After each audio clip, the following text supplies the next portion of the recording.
horta qodobada aanu soo sheegnay waa dil dhacdooyina oo jiida ka wada dhacay oo ku dhacay beesha Sacad Yoonis oo ku maqan ciddii aynu markii hore xungurufta colaadeed naga dhaxaysay iyo xukuumadda dawladda maanta gacanta ku haysta dawladnimada sababta ay ku tahay dawladdu shacabka iyada mas'uulka ah mas'uuliyadda ay ka tahay haddii shacabku isku dhacaan ciddii wax geysatay inay soo qabato xaq bay u leedahay ciddii wax loo geystayna inay tiraahdo isxakameeya oo nasuga xaq bay u leedahay aad waxaan uga xumahay wasiir Gaafadhi baa ergaba nala joogay maalintii dilalku dhacay tacsiig ma sameyn isagoo wasiir ceelafeen markuu yimi isaga iyo xildhibaan golaha baarlamaanka inta wada fadhiisteen bay waxay waa tacsiyadeynayna ayadana waxa dhacday barasaabka gobolka Sanaag ayadoo la joogo wuxuu inaga tacsiyadeeyay meel lagu soo dhaweynay sanad guuradii xusbiga kulmiye isagoo ka shaka hadlaya buu jiida wixii ku dhintay waa tacsiyadeynaya taasi waxay ku tusaysaa qiimo la'aanta aynu kula joogno xukuumadda maanta talada haysa iyo ciddii aynu isqaban xaq bayna u lahaayeen ina Gaafadhi waa biciide barasaabka gobolkuna waa biciide xaq bay u lahaayeen haddii wasiir Sacad Yoonis haday ahaan lahaayeen barasaabka gobolka Sanaagna Sacad Yoonis ahaan lahaa wuxuu tacsiyadeyn lahaa goobihii dagaalku ka dhacay amarna wuxuu ku bixin lahaa in gacanta lagu dhigo dadkooda iyo caruurtooda iyo islaamahooda iyo dad islaan colaadaas u soo noqon boolahooda in la qabtay xaq u lahaayeen sidaanu ku wada heshiinay heshiiska iyagu ka dhacay laba qodob baa nala ku ducaayay shirarkii ceelafeen ka soconaya farabadna biciidana meel baa loogu ducaayay waana wada joognay Sacad Yoonisna meel baa loogu ducaayay biciida waxa loogu ducaayay war dilkan gacanta marka ugu horeysa ku horeynaysa dadka inta allaysaan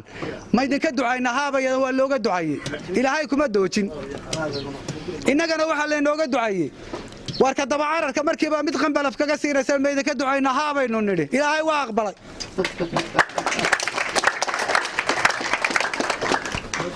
qodob kalena waa jira ayana waxaan taajinaya oo aan la yaabanahay ummadda islaamka oo dhan la yaabantahay dil baa ceeriyaan ka dhacay xukuumadda iyo dawladda hogaaminaysay dilkaas waxa loo geystay nin meesha joogo shacaba aanadeeda anagu nagu dhac ma garanayno aanada aan u qabanay oo nolo ku dilay taa garan mayno xukuumadduna kama hadlin waxa yimi meesha la yiraahdo darar weyne xukuumaddu nin bay ku dishay iyadaa dishay iyadaa loo haystay iyaday kala hadlayeen dil hubaysan baa dhaawac iyo dhimasho nagu keeno annaga naloo aanay isweydiin wax leh Sacad Yoonis iyo xukuumadda maxaa ka dhaxaya aanadeeda miyaynu u ekaana ma qalbigan inaga dawladnimadii la nagu wareejiyay ma inaga ciidankii qaranka ah ma inaga barasaabkii gobolka ah ma garanayno wala elanka waxa dilkaas aanada leh xukuumadda waxa nala ku dilay ayadana jawaab waxa laga rabaa wasaaradda arrimaha gudaha iyo barasaabka gobolku inay jawaab ka bixiyaan dadkii waxaan dadkan laayay ee aanada ku laayay in la helo taas ayadoo ay tahay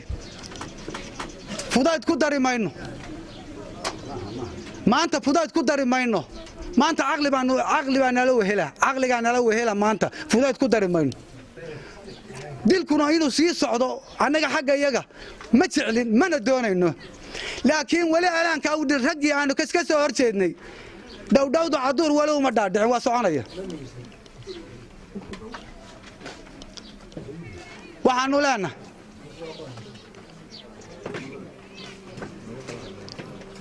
nabadgelyada sidii la inoogu ducaya baynu ku haynaa ducada waynagu duxay oo malayn maayo inaynu ku noqnoqonayna hal qodob kaliya ku daraya mashaariicaha gobolka Sanaag soo gala mashaariicaha gobolka Sanaag soo gala iyo soolba waa la qaadaa malihin lama soo qaado waa la qaadaa cid ka mas'uul xukuumadda ka mas'uul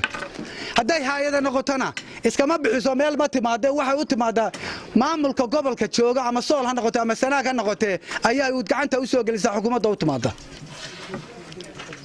marka aanu ka waranno ay la soo qaado midabta koor baa lagu bixiyaa jiiduhu waa u cayimayeen waxaan ceergaabaan joognay waxaanu ku haynaa iyadoo la leeyahay barasaabkii gobolka Sanaag raashin buu ka hortagay waxaanu maqli jirnay wafdi baa laga hortagaa ciidamada soo socda dad baa in la soo dhaweynaya waxaanu ka maqli jirnay ceergaabo raashin buu ka hortagay jiidihiisii buu geeyay war umada kale miyaan muslim lahayn miyaan barasaab aanu ahayn miyaan xaq loo lahayn miyaan iskuulada xaq lahayn masaajidada miyaan xaq loo lahayn miyaan caafimaadka xaq loo lahayn miyaan biyaha xaq loo lahayn miyaan bilayska xaq loo lahayn halka kan saldhig booliis baa laga sameeyay saldhigga booliiska cid baa samaysato waa la sameeyay nabadgelyada loogu talagalay saaro nabadgelyada oo adkeena loogu talagalay waxa loogu talagalay in gaadiid la keeno booliis oo lagu ilaaliyo nabadgelyada oo waxa loogu talagalay jiidaha kale ciidanku ka maqan yahay inaan kordhin ciidan ku sameeyno oo jiidaha la tago oo nabadgelyada lagu sugo haday khabri noqoto iyo haday dayday noqoto iyo haday tuug noqoto iyo haday dhib kale noqoto iyo haday kubsi noqoto inay ka shaqeeyaan ciidamadu saddex mid baa halkan naloo soo taagay 26 jeer baan wasiirka arrimaha gudaha kala hadalnaa war ciidankeeda ma ogola ciidan inuu sameeyo gaarina inuu bixiyo ciidanka booliisku ay ku hawlgalaan oo jiidihii loogu talagalay ay ku gaaraan hadii dil dhaco iyo haday dhibaat maxay qaban karaan ciidanka booliisku hadaan dil haduu dhaco ama dhaawac dhaco hadaan markiiba si emergency goobta ugu tagi karin waxaanu leenahay war dawladnimadu haday soo dhaafto qolaan qorshaha idin ka soo dhaafto oo dadka ku fidiyo anana naga degto oo haday naga degweydo biyo badan aanu cabno hore xukuumadda noo tiri biyo badan ku laqo dhulkiina duminaya biyo ku laqay war hadeena nasaabiir baanu ku laqaynaaye bal dawladnimadiina nagu soo daayay